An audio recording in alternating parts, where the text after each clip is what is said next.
লা লিগায় ফিরেই ছন্দ হারালো বার্সেলোনা। টেবিলের নিচের দিকের দল গেতাফের সঙ্গে তারা 1-1 গোলে ড্র করেছে। শুরুতে এগিয়ে গিয়েও ব্যবধান ধরে রাখতে পারেনি নতুন বছরে স্প্যানিশ সুপার কাপ ও কোপা দেল রেতে দারুণ পারফরম্যান্স করা কাতালান দলটি। এই নিয়ে লিগের সবশেষ 8 ম্যাচের মধ্যে 7টিতেই পয়েন্ট হারালো হান্সি ফ্লিকের দল। শনিবার গেতাফের মাঠে অনুষ্ঠিত ম্যাচের প্রায় 78% সময় বল দখলে রেখেছিল বার্সা।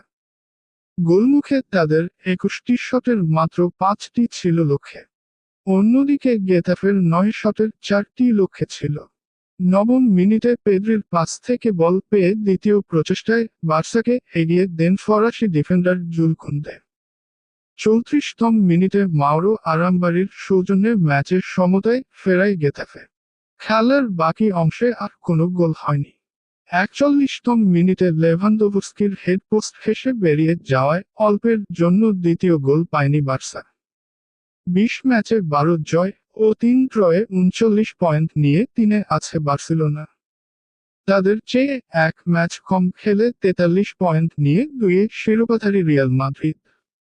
শীর্ষে থাকা আতলেতিকো মাদ্রিদের পয়েন্ট 44।